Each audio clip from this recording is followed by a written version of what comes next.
ফেব্রুয়ারিতেই ত্রয়োদশ জাতীয় সংসদ নির্বাচন। সারা দেশ প্রস্তুত হচ্ছে একটি অবাধ, সুষ্ঠু এবং গ্রহণযোগ্য নির্বাচনের জন্য। কি ভাবছে সাধারণ মানুষ থেকে শুরু করে আগামী জনপ্রতিনিধিরা, সে কথা জানাতে ডিবিসি নিউজের ইলেকশন এক্সপ্রেস ছুটে যাচ্ছে সব সংসদীয় আসনে। আজ আছে সারাদিন সংসদীয় আসন ৩২, গাইবান্ধা ৪-এ। স্বাগত সিএসআরএম ডিবিসি ইলেকশন এক্সপ্রেসে। আজ সারাদিন রয়েছে ৩২, গাইবান্ধা ৪ আসনে। এই মুহূর্তে আমাদের সঙ্গে উপস্থিত রয়েছেন ইসলামী আন্দোলন বাংলাদেশ থেকে মনোনীত প্রার্থী তৌহিদুল ইসলাম তুহিন। তার সঙ্গে আমরা কথা বলবো। তিনি এই নির্বাচনে প্রার্থী হয়েছেন এবং তাকে জনগণ কিভাবে নিচ্ছেন। আসসালামু আলাইকুম রহমতুল্লাহ। সর্বপ্রথম ইসলামী আন্দোলন বাংলাদেশ গোবিন্দগঞ্জ উপজেলা শাখার পক্ষ থেকে ডিবিসি নিউজ এবং তার টিমকে ধন্যবাদ। যে আপনি নির্বাচনে অংশগ্রহণ করেছেন, যে আপনাকে সাধারণ মানুষ কিভাবে গ্রহণ করছে? আলহামদুলিল্লাহ, এটা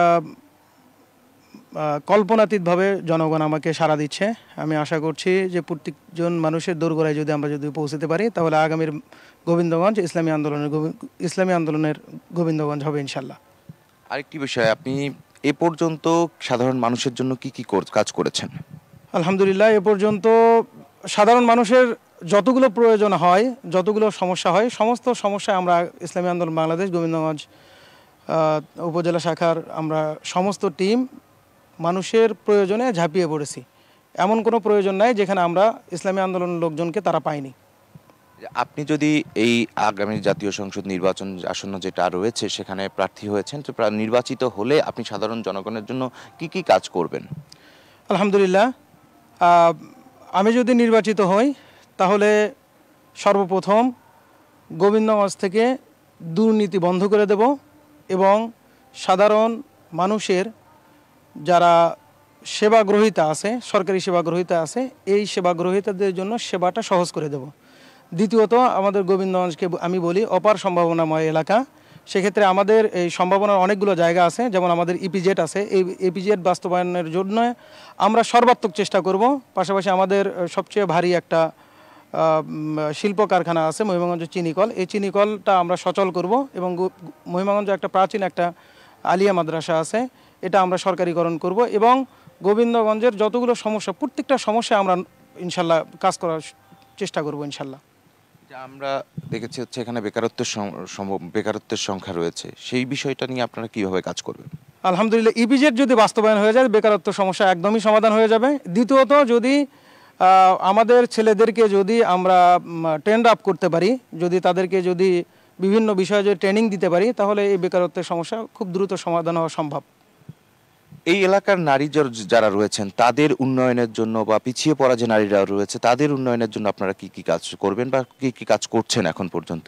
আলহামদুলিল্লাহ, আমাদের নারীদের জন্য আমাদের ইসলামী আন্দোলন বাংলাদেশের নারী টিম আছে, তাদের জন্য ইসলামী আন্দোলন বাংলাদেশ তারা ব্যাপকভাবে কাজ করে যাচ্ছে।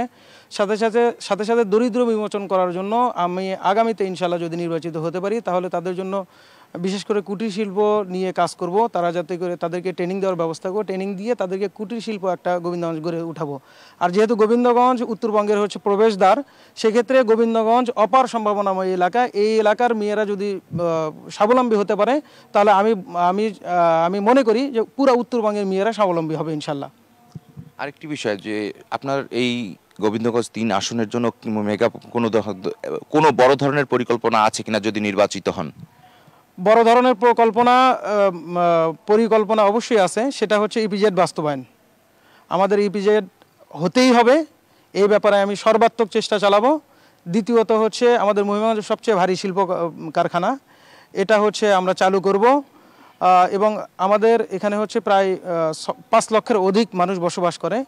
এদের জন্য একটা আধুনিক হাসপাতালের খুবই প্রয়োজন, এটা ইনশাল্লাহ নিয়ে কাজ করব। এবং হচ্ছে শিক্ষা ব্যবস্থাপনার জন্য আমি যেহেতু শিক্ষক মানুষ, এজন্য শিক্ষা নিয়ে ব্যাপকভাবে কাজ করার চিন্তাভাবনা আছে। এবং সাথে বিশেষ করে যারা ভার্সিটি পূর্ব ছেলেপেলে শুধুমাত্র লাইব্রেরিতে পড়ার জন্য তারা বগুড়াতে, ঢাকাতে বিভিন্ন স্থানে থাকে, আমি এখানে গোবিন্দগঞ্জে একটা সর্বাধুনিক মানের একটা লাইব্রেরি স্থাপন করবেন। ধন্যবাদ আপনাকে। শুনছিলেন CRM team DBC election express. এই ছিল এখনকার মতো। পরবর্তী সংবাদ সন্ধ্যা ৭টায় আবারও যুক্ত হব। ততক্ষণ পর্যন্ত আমাদের সঙ্গেই থাকুন।